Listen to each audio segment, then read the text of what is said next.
Hi, hello. Welcome to Goku, നീ expect ചെയ്തിട്ട് നിനക്ക് ആ എക്സ്പെക്ടേഷൻ അടുത്തെത്തിയ ഒരു സിനിമ ഈ അടുത്തെങ്ങാനും നിനക്ക് കിട്ടിയിട്ടുണ്ടോ? ഈ ഒരടുത്ത കാലഘട്ടത്തിൽ എനിക്ക് ഇതുവരായിട്ടും ഒരു എക്സ്പെക്ടേഷൻ നമുക്ക് കുറെ സിനിമകൾ ഉണ്ടായിരുന്നു. പക്ഷെ ആ ഒരു എക്സ്പെക്ടേഷൻ മീറ്റ് ചെയ്യാനായിട്ട് വളരെ ബുദ്ധിമുട്ടായിരുന്നു. എന്നാൽ ഈ ഒരു സിനിമ ഞാൻ ഇപ്പൊ ഒരു മലയാള സിനിമയിൽ നിന്നിട്ട് ഒരു ബാഹുബലിയോ അല്ലെങ്കിൽ ഒരു KGF 2 കമ്പയർ ചെയ്യാൻ പറ്റിയ ഒരു സിനിമ നമ്മളെ മലയാള സിനിമയിൽ ഉണ്ടായിട്ടില്ല. എന്നാൽ ഇന്നൊരു സിനിമ ഞാൻ കണ്ടത് അതിനും മുകളിൽ ഒരു ഇന്റർനാഷണൽ സിനിമയായിട്ട് ഒരു കോമ്പറ്റീഷൻ വെക്കാൻ പറ്റിയ ഒരു സിനിമയാണ് ഞാൻ ഇന്ന് കണ്ടത്. ഇപ്പൊ തന്നെ നിനക്ക് മനസ്സിലായിട്ടുണ്ടാവും ഞങ്ങൾ ഏത് സിനിമയെ കുറിച്ചാണ് സംസാരിക്കുന്നത്. എമ്പുരാൻ, മലയാളത്തിന്റെ എമ്പുരാൻ. ഞങ്ങളുടെ എക്സ്പെക്ടേഷൻ എന്ന് പറഞ്ഞാല് വാനോളമായിരുന്നു. അത്ര ഹൈപ്പ് ഉണ്ടായിരുന്നു. സോഷ്യൽ മീഡിയാസിലാണെങ്കിലും എല്ലായിടത്തും ഇന്റർവ്യൂസ് എല്ലാം പൃഥ്വിരാജ് കൊടുത്തതെന്നാണെങ്കിലും ലാലേട്ടന്റെ ഇന്റർവ്യൂസ് ആണെങ്കിലും എല്ലാം അത്രയും ഹൈപ്പിലായിരുന്നു. സോ ആ പടത്തിന്റെ ഹൈപ്പും നീ കണ്ടറിയുന്നതും തമ്മിലുള്ള ഒരു ഇത് പറയാം. ആ ഹൈപ്പ് മീറ്റ് ചെയ്തോളൂ. ആ ഹൈപ്പ് മീറ്റ് ചെയ്ത് അതിന് മുകളിലും മീറ്റ് ചെയ്ത്. ഇപ്പോ ഇതിനു മുമ്പ് എനിക്ക് ഇതുപോലത്തെ ഒരു ഇത്ര ഹൈപ്പ് വന്ന ഒരു സിനിമ ഞാൻ എക്സ്പെക്ട് ചെയ്യാന്ന് വെച്ചാൽ ലിയോ ആയിരുന്നു. എന്നാൽ ലിയോ എനിക്ക് ആ ഒരു ഹൈപ്പ് തന്ന ഹൈപ്പിന്റെ അത്രയും ഒരു ഇതുണ്ടായിരുന്നില്ല. അത് കാണാനായിട്ടുള്ള അത് കണ്ടു കഴിഞ്ഞ് ഇറങ്ങിയപ്പോൾ ഞാൻ അത്ര സാറ്റിസ്ഫൈഡ് ആയിരുന്നില്ല. ഒരു ഫസ്റ്റ് ഹാഫ് തന്ന ഒരു സാറ്റിസ്ഫൈഡ് സെക്കൻഡ് ഹാഫിൽ തന്നില്ല. എന്നാൽ ഒരു ലാലേട്ടൻ ഫാൻ എന്നുള്ള രീതിയിൽ എന്നെ വളരെയധികം സന്തോഷിപ്പിച്ചു. ഇതിനകത്ത് ചെറിയ രംഗങ്ങളൊക്കെ എന്നെ കണ്ണു നിറയ്ക്കാൻ വരെ ഇതായി. കാരണം നമ്മ ഒരു ഉദ്ദേശിക്കുന്ന ഒരു ലാലേട്ടൻ അത് തിരിച്ചു വന്നവരെയാണ്. ഇപ്പൊ ലാലേട്ടന്റെ ഏറ്റവും നല്ലൊരു കംബാക്ക് എന്ന് പറയുന്നത് ഈ സിനിമയാണ്. അതെ, തീർച്ചയായിട്ടും ലാലേട്ടന്റെ കംബാക്ക് എന്ന് തന്നെ പറയണം. കാരണം കംബാക്ക് എന്നല്ല, ആക്ച്വലി ലാലേട്ടൻ എവിടെ പോയിട്ടില്ല. പുള്ളി ഇവിടെ തന്നെ ഉണ്ടായിരുന്നു. പുള്ളി ഒന്നുകൂടി ഞാൻ ഇവിടെ തന്നെ ഉണ്ടെന്ന് ഉറപ്പിച്ച ഒരു ഒരു ഒരു സിനിമയായിട്ട് വേണം പറയാൻ. കാരണം അത്രയും വെൽ മെയ്ഡ് ഒരു സിനിമയായിരുന്നു. ഒരു ഒരു എന്താ പറയാ, ടൈലർ മെയ്ഡ് എന്നൊക്കെ പറയില്ല, അതുപോലെ തന്നെയായിരുന്നു. കാരണം ഒരു സീൻ പോലെ നമുക്ക് ഇതിന് എടുത്ത് കളയാനോ ഒരു സീൻ പോലെ ആഡ് ചെയ്യാനോ അങ്ങനെ ഒന്നുമില്ല. പൃഥ്വിരാജിനാണ് നമ്മൾ ഇതിന് ക്രെഡിറ്റ് കൊടുക്കേണ്ടത്. കാരണം പുള്ളി പറഞ്ഞു വെച്ചത് എന്താണോ അത് അച്ചട്ടായിട്ട് പുള്ളി ചെയ്തിട്ടുണ്ട്.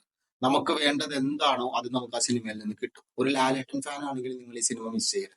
നിങ്ങൾ എന്തായാലും ഹൗസ്ഫുൾ ആയിട്ട് തന്നെ സിനിമയിൽ നിന്ന് കാണണം. അപ്പോൾ നിങ്ങൾക്ക് ആ ഒരു വൈബ് പടത്തിന്റെ കിട്ടുള്ളൂ. പൃഥ്വിരാജ് ഓരോ ഇന്റർവ്യൂവിലും പറയുന്ന കാര്യങ്ങൾ തന്നെ ഉള്ളൂ. ഇതിനകത്ത് എക്സ്ട്രാ ഒരു ഇഞ്ച് പോലും ഇല്ല. കറക്റ്റ് പൃഥ്വിരാജ് ഇന്റർവ്യൂവിൽ എന്ത് പറഞ്ഞോ അതേ ഇതിനകത്ത് നമ്മൾ ഈ സിനിമയിലും കണ്ടുള്ളൂ. പ്രത്യേകിച്ച് നേരത്തെ പറയേണ്ടത് മുരളി ഗോപിയുടെ പൊളിറ്റിക്സ് ആണ്. മുരളി ഗോപി എന്നൊക്കെ അറിയാമല്ലോ, ഇതിനു മുമ്പുള്ള ലെഫ്റ്റും ഇതിലെ കണ്ടപ്പോൾ പുള്ളിയുടെ പൊളിറ്റിക്കൽ ഐഡിയ എന്താണെന്ന് നമുക്കറിയാം. അത് ഇതിനകത്ത് കറക്റ്റായിട്ട് പറഞ്ഞിട്ടുണ്ട്. 3 പാർട്ടിക്കായിരിക്കും ഇതിനകത്തുള്ള 3 പാർട്ടിക്കായിരിക്കും കറക്റ്റായിട്ട് എന്തൊക്കെ കൊടുക്കണോ അതൊക്കെ കൊടുത്തിട്ടുണ്ട്. ഞങ്ങള് ഇതിപ്പോ ഒരു എന്താ പറയാ, ഇതിന്റെ ടെക്നിക്കൽ സൈഡ് പറഞ്ഞു ഒരു പ്രൊഫഷണൽ റിവ്യൂ പറയാനൊന്നും വന്നില്ല. ഞങ്ങളുടെ ആ ഒരു എക്സൈറ്റ്മെന്റ് നിങ്ങളോട് ഷെയർ ചെയ്യാൻ വേണ്ടിയിട്ടാണ് ഞങ്ങൾ ഈ ഒരു റിവ്യൂ എന്നുള്ള ഒരു രീതിയിൽ ഞങ്ങൾ ഇത് ചെയ്യുന്നത്. കാരണം ഞങ്ങൾക്ക് അത്രയും എക്സൈറ്റഡ് ആയിട്ടാണ് ഞങ്ങൾ ഇപ്പോൾ ഇവിടെ ഇരിക്കുന്നത്. കാരണം ഞങ്ങൾക്ക് ഉണ്ടായിരുന്ന ആ ഒരു എക്സ്പീരിയൻസ്, സിനിമ കണ്ട് ഞങ്ങൾക്ക് കിട്ടിയ ആ ഒരു എക്സ്പീരിയൻസ് ഷെയർ ചെയ്യാൻ വേണ്ടിയിട്ടാണ് ഞങ്ങൾ ഈ വീഡിയോ എടുക്കുന്നത്. ഈ സിനിമ ഒരു 100% പെർഫെക്റ്റ് ആണോ എന്ന് വെച്ച് കഴിഞ്ഞാൽ ഒന്നും 100% പെർഫെക്റ്റ് അല്ല. കാരണം ഇതിനകത്ത് ചില ലാഗ് അടിക്കുന്ന സീനുകളും ഇതെല്ലാം ഉണ്ടായിരുന്നു. പക്ഷെ എന്നാലും ഞങ്ങൾക്ക് ഉള്ള ഒരു എക്സ്പെക്ടേഷനിലായിട്ട് പോകൂലേ, ആ എക്സ്പെക്ടേഷൻ ഒരു മീറ്റ് ചെയ്യുമ്പോൾ ഒരു സാറ്റിസ്ഫാക്ഷൻ ഉണ്ട്. അതാണ് നമുക്ക് ഇന്ന് കിട്ടിയത്. എടുത്തു പറയേണ്ടത് ഇതിന്റെ സിനിമാറ്റോഗ്രാഫിയാണ്. നമ്മൾ എന്ത് ഫ്രെയിം ആ സിനിമയിൽ ഇപ്പൊ നിങ്ങൾ സപ്പോസ് OTT വരുമ്പോൾ നിങ്ങൾ ഓരോ സീനും പോസ് ചെയ്ത് വെച്ച് നോക്കിക്കഴിഞ്ഞാൽ നമുക്ക് ഓക്കെ ഇത് സെറ്റ് ആണ്, അല്ലെങ്കിൽ ഇങ്ങനെയാണ് ചെയ്തിരിക്കുന്നത്. അതൊരു സിനിമാറ്റോഗ്രാഫി വെച്ചിട്ടുള്ള ഒരു ഗംഭീര വർക്കാണ് പുള്ളി ചെയ്തിരിക്കുന്നത്. പുള്ളിയുടെ പേര് സുജിത് വാസുദേവ് എന്നാണ്. പുള്ളി തന്നെയാണ് തോന്നുന്നു ആർട്ട് ഡയറക്ടർ. ആർട്ടാണെങ്കിലും ശരി അടിപൊളിയായിരുന്നു. അതിപ്പോ അതിനകത്ത് പൃഥ്വിരാജ് പറഞ്ഞ കാര്യം ഇന്റർവ്യൂല്, ഇതില് VFX ഒന്നും അധികം ഉപയോഗിച്ചിട്ടില്ല. പക്ഷെ ആ ഉപയോഗിക്കാണ്ട് ആ ഒരു ആർട്ടും ഇതിലും വെച്ചിട്ട് ഒറിജിനൽ ആ രീതിയിൽ എക്സ്പോഷൻ എല്ലാം കാണിക്കുന്നത് അതിന്റെ ഭംഗി വേറെ തന്നെയാണ്. അത് ഈ VFX കാണിച്ചാൽ കിട്ടൂല. ആ സെയിം സംഭവം പൃഥ്വിരാജ് പറഞ്ഞത് നമുക്കത് സ്ക്രീനിൽ ആ ഡെലിവറി ആയിട്ട്. ഇതിന്റെ അകത്ത് എടുത്തു പറയേണ്ട വേറൊരു പേരാണ് നമ്മുടെ ദീപക് ദേവിന്റെ. പുള്ളിയുടെ മ്യൂസിക്കും ആ പാട്ടും ഇതിനകത്ത് നമുക്കിത് ലൂസിഫർ കണ്ട അപ്പൊ ഒരു സീനില്ലേ, അപ്പൊ ഒരു ഫൈറ്റ് വരുമ്പോ അതിനകത്ത് ആ പാട്ടിടുന്ന സീൻ അതേപോലത്തെ ഒരു സീൻ ഇതിനകത്തുണ്ട്. ആ ഒരു ഇടുമ്പോ ആ ഒരു രോമാഞ്ചം ഇതിനകത്ത് പ്രത്യേകിച്ച് ഒരു ഇപ്പൊ നമ്മൾ പറയുന്നത് ബാക്ക്ഗ്രൗണ്ട് മ്യൂസിക് ഒരു ഹീറോ ആണെങ്കിൽ ഭയങ്കര ബാക്ക്ഗ്രൗണ്ട്, അതിന് പകരമായിട്ട് ഇതിന്റെ ഈ പാട്ട് ഇട്ടിട്ടുള്ള ഒരു സംഭവം ഉണ്ട്. അത് വേറെ ലെവൽ തന്നെയായിരുന്നു. മറ്റുള്ള സിനിമകളിൽ നിന്ന് എനിക്ക് തോന്നിയ ഒരു വ്യത്യാസം എന്ന് പറഞ്ഞാൽ, ഒരു ഡിഫറൻസ് എന്ന് പറഞ്ഞാല്, നമ്മള് ഹൈപ്പ്, അതായത് ഒരു ക്യാരക്ടർ ഇൻട്രൊഡ്യൂസ് ചെയ്യുന്നതിന് മുമ്പ് അയാൾ അതാണ് അയാൾ ഇതാണ് അങ്ങനെയുള്ള ഒരു രീതിയല്ല ഈ പടത്തിൽ. കാരണം അതൊക്കെ ഓൾറെഡി ലൂസിഫറിൽ നമ്മൾ കണ്ടതാണ്. എങ്ങനെയാണ് എബ്രാൻ ഖുറൈശി ആരാണെന്നുള്ളത് റിവീൽ ചെയ്തിട്ടാണ് ഈ പടം നിർത്തിയിരിക്കുന്നത്. അപ്പൊ ഇതിലാണെങ്കിൽ കൂടി ജസ്റ്റ് മാസിന് വേണ്ടിയിട്ട് ബീജം കയറ്റുക, അല്ലെങ്കിൽ മാസ് കാണിച്ച് പ്രേക്ഷകരെ വർത്തി കിടക്കുക, അങ്ങനെ ഒന്നുമില്ല. വിഷ്വലി നമുക്ക് ഒരു എന്താ പറയാ, ഗൂസ് ബംസ് തരുന്ന ടൈപ്പ് ഓഫ് സീൻസ് ആയിരുന്നു പടത്തിൽ ഉണ്ടായിരുന്നത്. ത്രൂ ഔട്ട് അങ്ങനെയായിരുന്നു. പിന്നെ എല്ലാ മൂവിയും പെർഫെക്റ്റ് അല്ലല്ലോ, അതുപോലെ ചെറിയ ചെറിയ ചെറിയ ചെറിയ ഒരു ഡിപ്പൊക്കെ ഉണ്ടായിരുന്നു. എനിക്കൊരു ക്ലൈമാക്സിലൂടെ എടുത്തപ്പോ ഒരു ചെറിയ ഒരു ഡിപ്പ് തോന്നിയായിരുന്നു. സ്റ്റിൽ ഒരു ഗംഭീര പടമായിരുന്നു എനിക്ക്. ഞാൻ എക്സ്പെക്ട് ചെയ്യുന്നത് എന്താണോ എനിക്ക് അത് ഒരു തരി കുറയാതെ എനിക്ക് കിട്ടിയിട്ടുണ്ട്. So I am satisfied with this movie. എനിക്കിനി ഇതൊന്നല്ല, അടുത്ത സിനിമ L3 എന്തായിരിക്കും. കാരണം ഇത് തന്നെ നമുക്ക് ഒരു ഇന്റർനാഷണൽ ലെവലിലുള്ള ഒരു ക്രിയേഷനാണ് തന്നിട്ടുണ്ട്. അപ്പൊ അടുത്ത സിനിമയിൽ എന്തായിരിക്കും റോൾസ്, ഇപ്പൊ പുതിയതായിട്ടുള്ള ക്യാരക്ടേഴ്സിനെ ഇൻട്രൊഡ്യൂസ് ചെയ്യുമ്പോൾ അതെന്തായിരിക്കും, ഇതൊക്കെയാണ് എന്റെ ഇപ്പൊ മനസ്സിലുള്ള ഒരു ഇത്. അതുപോലെ തന്നെയാണ് പുള്ളി പറഞ്ഞിരുന്നത്, നമ്മള് തിയേറ്ററിൽ നമുക്ക് ആ സിനിമ കാണുമ്പോൾ നമ്മളൊരു ബഡ്ജറ്റ് ഉദ്ദേശിക്കില്ല. അങ്ങനെ ചിന്തിച്ചാൽ പോലും എങ്ങനെ വന്നാലും ഒരു 300 crores അത്ര അടുത്ത് നിൽക്കുന്ന ഒരു ബഡ്ജറ്റ് നമുക്ക് തോന്നും സിനിമ കാണുമ്പോൾ. അത്രയും വിഷ്വലി അത്ര അടിപൊളിയായിട്ടാണ് പുള്ളി മേക്ക് ചെയ്തിരിക്കുന്നത് പടം.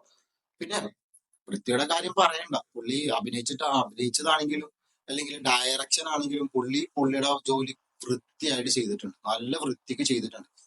പിന്നെ ഇതിന് നമ്മൾ ഇതുവരെ പറയാത്തത് നമ്മുടെ ബ്രാൻഡിനെ കുറിച്ചാണ്. പുള്ളിയെ കുറിച്ച് മാത്രം നമ്മൾ ഇതുവരെ പറഞ്ഞില്ല, കാരണം അത് ലാസ്റ്റത്തേക്ക് വെച്ചിരിക്കുകയാണ്. നീ പറഞ്ഞു, ഹൗ വാസ് ലാലേട്ടൻ? ഞാനൊരു കട്ട ലാലേട്ടൻ ഫാനാണ്. അങ്ങനത്തെ എനിക്ക് കണ്ണ് നിറയണ സീൻ ഉണ്ടായിട്ടുണ്ട് അതിനകത്ത്. അപ്പൊ ഒന്ന് ആലോചിച്ച് നോക്കിയേ, എന്തായിരിക്കും ലാലേട്ടനെ പ്രസന്റ് ചെയ്തേക്കണം. പൃഥ്വിരാജ് എന്ന് പറഞ്ഞ ആ ഡയറക്ടർ ലാലേട്ടനെ പ്രസന്റ് ചെയ്തേക്കുന്ന രീതി അത്രക്ക് ഈ പറയുന്ന ഹൈപ്പ് ഉണ്ട് ഈ സിനിമക്ക്, കാണാനുണ്ട്. അതാണ് എനിക്ക് വാക്കുകൾ കിട്ടുന്നില്ല. അത് ഒരു സ്പോയിലർ അല്ല, സ്റ്റിൽ നമ്മൾ സെക്കൻഡ് ഹാഫിലേക്ക് കടക്കുമ്പോൾ ഒക്കെ കുറച്ച് സീനുകളുണ്ട്. അതിൽ ലാലേട്ടനെ പ്രസന്റ് ചെയ്തേക്കുന്ന ഒരു രീതിയുണ്ട്, എന്റെ പൊന്നോ അടിപൊളി എന്ന് പറഞ്ഞാൽ നമുക്കിങ്ങനെ പറയാം, ഇതിനപ്പുറം ചെയ്യാനൊന്നുമില്ല. അത്ര അടിപൊളിയായിട്ടൊരു 10 മിനിറ്റിന്റെ അടുത്തൊരു സീക്വൻസ് ഉണ്ട്, അടിപൊളിയായിരുന്നു. ഞങ്ങളൊക്കെ വെറുതെ ഒച്ചയിട്ട് ഞങ്ങളൊക്കെ സൗണ്ട് പോയി. അത്രയും ഗംഭീരമായിട്ടാണ് പൃഥ്വിരാജ് അത് മേക്ക് ചെയ്തിരിക്കുന്നത്. പിന്നെ ഇതിനകത്ത് മെയിൻ ആയിട്ട് പറയുന്ന വേറൊരു കാര്യം കൂടിയുണ്ട്. അത് തിയേറ്ററിൽ വരുന്നവർക്ക് കറക്റ്റ് ആയിട്ട് സമയത്ത് തന്നെ വരണം. കാരണം ഇതിന്റെ ഒരു ടൈറ്റിൽ കാർഡ് നടക്കുന്ന ഒരു സീനുണ്ട്. ഒരു അനിമേഷൻ പോലത്തെ ഒരു ഇൻസിഡന്റ് നടന്ന ഒരു സീനാണ്. ആ സീൻ അനിമേഷനായിട്ട് കാണിക്കുന്ന ഒരു സീനുണ്ട്. അത് നിങ്ങൾ മിസ് ചെയ്യരുത്. കാരണം ഭയങ്കരമായിട്ട് ഹേർട്ടാക്കിയ ഒരു സീനാണ്. അതുപോലെ തന്നെ ക്ലൈമാക്സിൽ തീർന്നു കഴിയുമ്പോൾ ആരും എഴുന്നേറ്റ് പോകരുത്. കാരണം പൃഥ്വി പറഞ്ഞ പോലെ തന്നെ ഒരു പേപ്പർ ക്ലിപ്സ് കുറെ കാണിക്കുന്നുണ്ട്. അത് തേർഡ് പാർട്ടിലേക്കുള്ള ഒരു ലീഡാണെന്നാണ് പറയുന്നത്. കണ്ടപ്പോൾ ഞങ്ങൾക്കും അത് മനസ്സിലായി, കാരണം അത് തീരുന്നവരെ ഞങ്ങൾ അത് അവിടെ നിന്ന് കണ്ടിട്ടാണ് പോകുന്നത്. സോ അതിലും ചെറിയൊരു ഹിന്റ് കൊടുത്തിട്ടുണ്ട്. പിന്നെ എനിക്ക് വേറൊരു സൈഡ് നോട്ട് ആയിട്ട് പറയാനുള്ളത്, നിങ്ങൾ ആരും ക്യാമിയോസ് അതാണ് ഇതാണെന്ന് എക്സ്പെക്ട് ചെയ്ത് വരേണ്ട കാര്യമില്ല.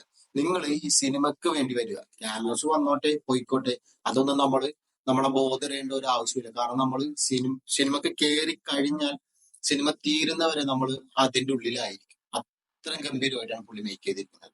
സോ എനിക്ക് വേറെ ഒന്നും പറയാനില്ല, നമുക്ക് ഇവിടെ വൈൻഡപ്പ് ചെയ്യാം. Thank you for watching. ഞങ്ങളുടെ വീഡിയോ ഇഷ്ടപ്പെട്ടാൽ ലൈക്ക് ആൻഡ് സബ്സ്ക്രൈബ്. ബൈ.